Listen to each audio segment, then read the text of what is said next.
देखती हूँ। नाहिद लारी खान जी, देखिए आरजेडी की प्रवक्ता से तो पूछ रही थी, वो नहीं नियत समझा तो पाई, सवालों के जवाब नहीं थे, वो डिबेट छोड़कर जा चुके हैं। आप ही समझाइए नाहिद जी, मैं लिखने के लिए बैठी हूँ, पेन भी है पेपर भी है, क्योंकि मैं जानना चाहती हूँ कि सरकार क्या बदनीयती कर रही है। बताइए इस बिल में क्या खराबी आपको लग रही है, नाहिद लारी जी। प्राची जी, मैं शांति से सबको सुन रही थी, और चूंकि ये एक अहम मुद्दा है और सीरियस मैटर है, इसलिए बीच में कोई इंटरप्ट ना करे और साहित्यिकी से सबकी बात सुननी चाहिए।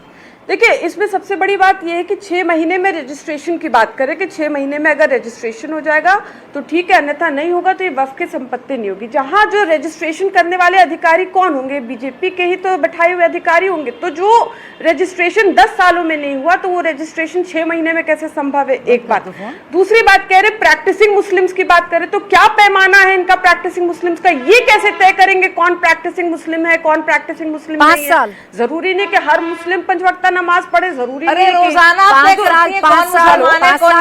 प्रैक्टिस कर रहा, रोजाना फतवे जारी करती हैं। अरे भाई देखिए, मैंने अभी कहा मैंने राजिया जी बीच में नहीं। हाँ, नहीं प्राची जी नहीं, नो मैंने रोक दिया नाहिद जी, रोक दिया। मैं बड़े आराम से बात कर रही हूं, आप भी रोना शुरू कर दीजिए, रोइए, चीख-चीख के रोइए। चलिए, थैंक यू। देखिए, फिर दूसरी बात, मैंने आपको प्रैक्टिसिंग मुस्लिम्स की बात बताई कि क्या पैमाना है। बीजेपी के लोग कैसे, सरकार कैसे तय कर सकती कि कौन प्रैक्टिसिंग मुस्लिम है कौन प्रैक्टिसिंग मुस्लिम नहीं। तीसरी बात जो इम्पोर्टेंट है कि गैर मुसलमान को, देखिए जो वाजिब बात है, जो सही बात है कि ना कोई गैर मुसलमान वक्फ में शामिल हो सकता है और ना कोई गैर सनातनी किसी मंदिर या ट्रस्ट में या हिंदू ट्रस्ट में शामिल हो सकता है। ये होना नहीं चाहिए, लेकिन अगर ऐसा है तो हमारी भी एडवाइस है कि जो सुप्रीम कोर्ट के आदेश पर राम मंदिर ट्रस्ट बना था, उसमें जो आबादी मूलवासी 72% पिछड़े दलित आदिवासी, उनकी आबादी के हिसाब से उनको प्रतिनिधित्व देना चाहिए, लेकिन नहीं दिया बीजेपी सरकार ने, जबकि उनके हाथ की चीज थी। हम तो एडवाइस कर रहे हैं कि उसमें भी 72% पिछड़े दलित आदिवासियों को उनकी आबादी के हिसाब से शामिल करें, और मंदिर और जो भी धार्मिक स्थल है उन सब पिछड़े दलित आदिवासियों को उनकी आबादी के हिसाब से शामिल। मेरा एक काउंटर सवाल आपसे है, आप जवाब दीजिएगा। मैं बता दूं कि 6 महीने में रजिस्ट्रेशन कैसे हो जाएगा। 1 मिनट मैडम, इतनी जल्दी, 1 सेकंड, इतनी जल्दी प्राची जी, क्योंकि बहुत सारे सवाल इकट्ठा हो जाएंगे, आप ही के पास तो कहीं नहीं जा रही। बात तो कंप्लीट आगे कंप्लीट करिएगा, आगे कंप्लीट नहीं, ज्यादा नहीं इकट्ठा होंगे। हाँ, रुकिए ना 1 सेकंड। रजिस्ट्रेशन की आपने बात कही, 6 महीने की रजिस्ट्रेशन की आप बात कर रही हैं, यानी आप ये कह रही हैं कि रजिस्ट्रेशन होना संभव नहीं है इस देश में। कोई व्यवस्था नहीं है इस देश में कि रजिस्ट्रेशन हो जाए 6 महीने के अंदर।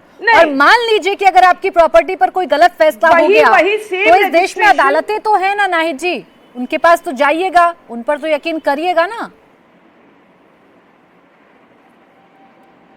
अब मैं बता दूं, हाँ, अब मैं जवाब दे दूं। हाँ, बोले ना, जो रजिस्ट्रेशन 10 साल में नहीं हुए तो वो 6 महीने में होना कैसे संभव है, जबकि अधिकारी भी आप ही बैठाएंगे। अभी मैं गरीब की भी बात सुन रही थी, लेकिन जो हमारी प्रवक्ता है बीजेपी की, शायद उनको मालूम ही नहीं है कि वक्फ में गरीब के लिए नहीं होता, वक्फ दो किसी था नाहिद जी। देखिए, अब बीच में देखिए, इस तरह से नहीं बात होगी। Prachi ji please control your debate. Nahid ji, क्योंकि एक पॉइंट मुझे भी समझना है। अभी तक अगर रजिस्ट्रेशन नहीं हो रहे थे तो अभी तो सब कुछ वक्फ के पास था, कोई गैर मुस्लिम नहीं था, सरकार ने सारे राइट्स दे रखे थे, तब रजिस्ट्रेशन नहीं हो पा रहा था प्रॉपर्टीज का, तो इसीलिए संशोधन जरूरी था।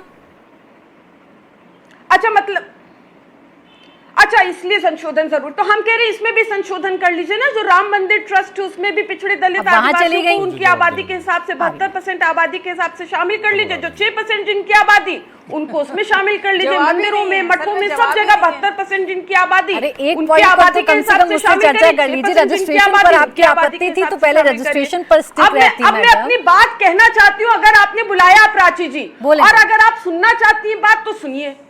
मैं सुनना चाहती हूँ, लेकिन थोड़ा फैक्ट्स पर बात करना ज्यादा अच्छा रहेगा। बोलिए। अरे बोलने तो दीजिए, बोलिए बोलने तो दीजिए, बोलिए। देखिए, गरीबों की भी बात हो रही, तो ये शायद